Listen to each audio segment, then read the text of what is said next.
The Pixel 9 Pro XL is just a bigger Pixel 9 Pro, but that's good enough. It doesn't have exclusive camera features of extra RAM for a boost. It's just got a bigger display and bigger battery. That means the Pixel 9 Pro is an even better pick this year, but it also means that you can choose your Pixel based on the size you like, not the features you need. While Google announced 4 phones at its August 2024 event, the standard Pixel 9 and Pixel 9 Pro XL are the two that hit the market first on August 2020. Meanwhile, the Pixel 9 Pro and 9 Pro Fold arrive on the scene September 4. In the UK, you can pick up the Pixel 9 Pro XL with double the storage at no extra charge on purchases made from September 5. US buyers can nab $200 in-store credit if ordering before August 28, and Australian buyers can pick up a limited edition poster with purchases made before August 25.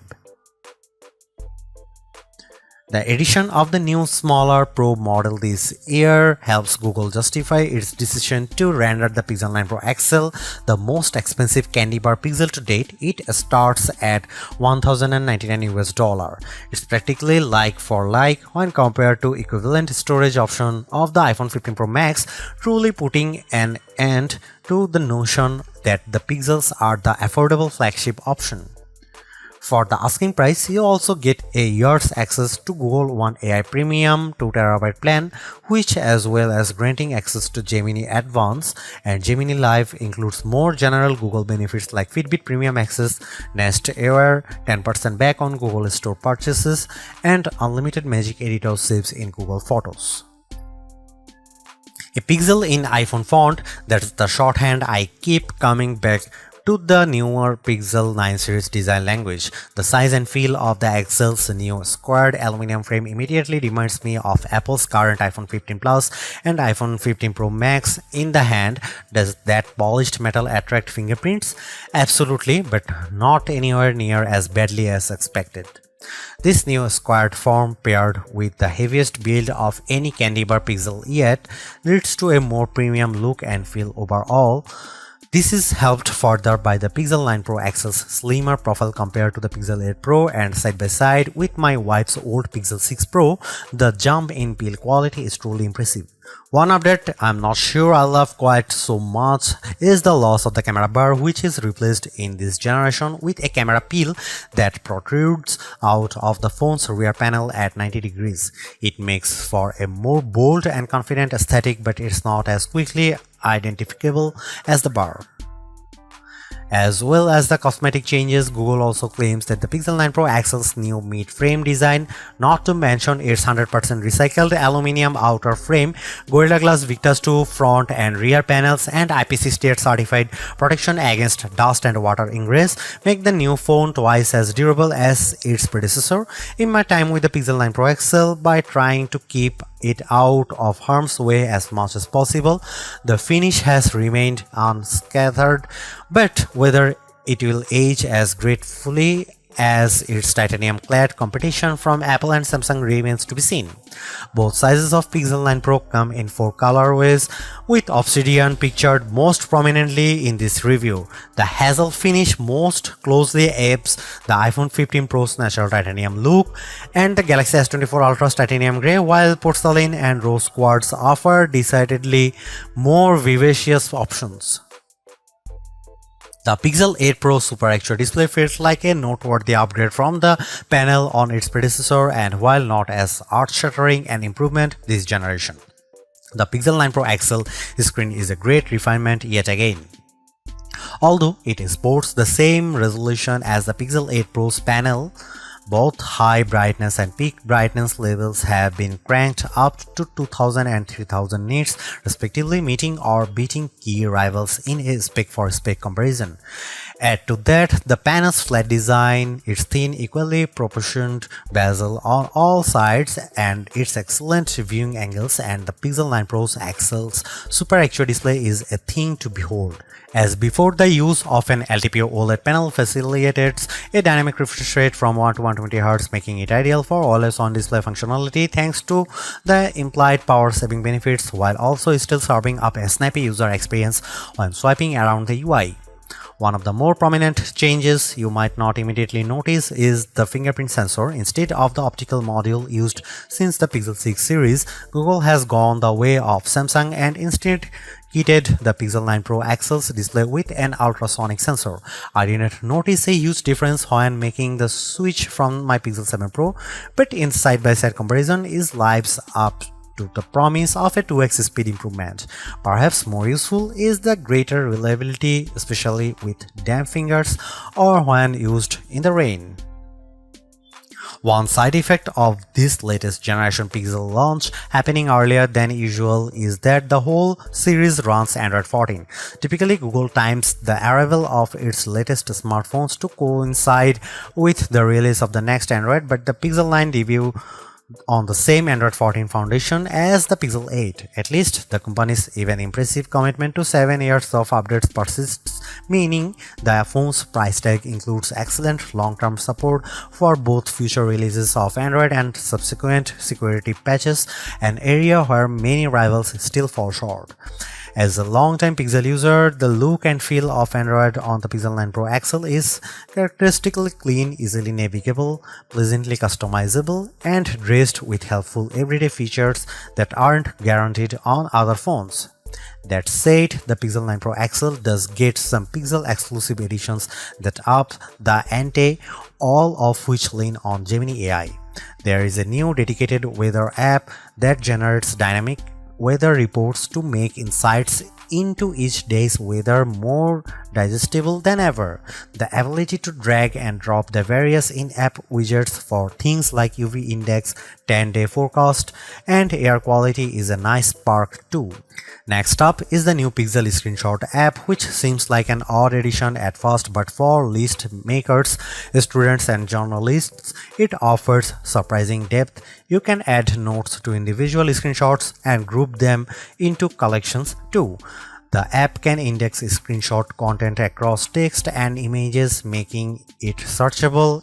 This allows for semantic search and object recognition, as well as recognizing Wi-Fi passwords and QR code information. Pixel Studio uses an on-device variant of Imagen 3's diffusion-based text-to-image generative AI, allowing you to create imagery seemingly from scratch. You can remix results using predefined style prompts or sculpt off a completely original prompt if you prefer. At launch, Pixel Studio won't render people, but it's fine with objects and animals. It also managed to render legible text without much artifacting, a challenging test that I have seen other image generators fail. Right now, the application proves novel enough, but there is a scope for everything from messaging to graphic design work, depending on your feeling towards the use of AI-generated imagery.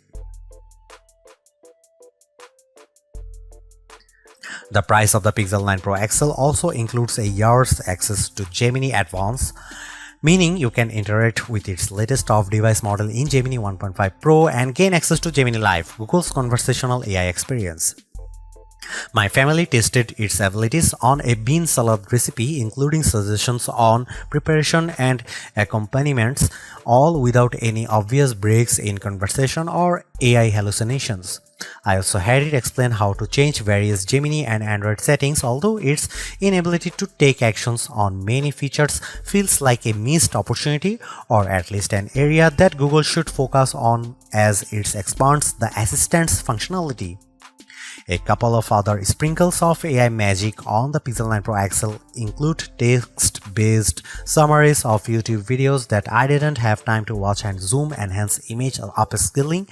I'm also intrigued by the call notes feature shown off at launch that will summarize phone calls. However, this wasn't ready during review. The most obvious criticism of Gemini on the Pixel 9 Pro is that it feels consistently slower when asked to carry out the same task I would have previously asked for Google Assistant. The trade-off is much richer results and more insight, provided you trust the source data Gemini is pulling from. Nowhere is AI more prevalent across the Pixel 9 Pro XL's user experience than the camera. While it might have gone by machine learning in the early days of the Pixel camera experience, AI-powered post-processing has been the secret sauce that has helped elevate the reputation of the Pixel cameras over the past 4 years, to the point where they regularly sit among the best camera phones. As Google has focused its efforts on AI more directly, the proposition of a Pixel camera has changed somewhat, with capture and editing becoming two distinct facets of the experience. If you are looking for a great all-round camera phone, the Pixel 9 Pro XL is right up there. A revised HDR Plus pipeline puts into practice the company's learnings from previous entries, paired with new training data to create images with a more true-to-life appearances, better exposure, dynamic range, details, contrast, and colors.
While the Pixel 9 Pro XL feels more equipped for everything you throw at it right now, including high-fidelity mobile games, there is no getting around the fact that Tensor chips continues to lag behind Apple's iPhone chips and Qualcomm's top-tier Snapdragon in terms of raw processing and graphical crunch. Whether it's a matter of the shorter turnaround between generations of Pixel or the fact that it's not Google's focus, the new Tensor G4 chipset powering all of the Pixel 9 series doesn't pack that much more horsepower even compared to the Tensor G3. It's built on a similar 4nm process as the Tensor G3 but with new core architecture and one fewer high-efficiency cores than its predecessor. The switch from an Immortalities to Mali GPU means no more ray tracing, a small but notable loss for mobile gamers. In testing, the Tensor G4 processor produced a 10% bump to CPU performance, a 15% graphical performance improvement, and a 16% uptick in NPU performance over the last generation. However, the biggest gains look to be in power efficiency. As with its predecessor, the Pixel 9 Pro XL can be had in 4 storage variants. However, the 1TB ceiling appears to be a US exclusive, while other markets, including the UK and Australia, top out at 512 GB.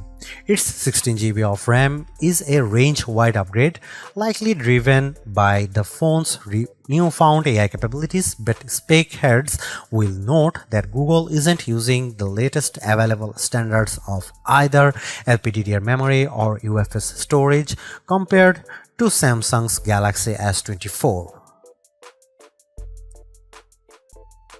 Should you buy the Google Pixel 9 Pro XL? Buy it if you want the richest mobile AI experience. Samsung's Galaxy AI is great, but Google's execution with Gemini Advanced is easier, richer, and more fun to use. Buy it if you want an excellent camera phone. The Pixel 9 Pro XL's camera system is a small but appreciated upgrade on its predecessors, highlighted by a new bag of AI-supported tricks you can't get outside of the Pixel family.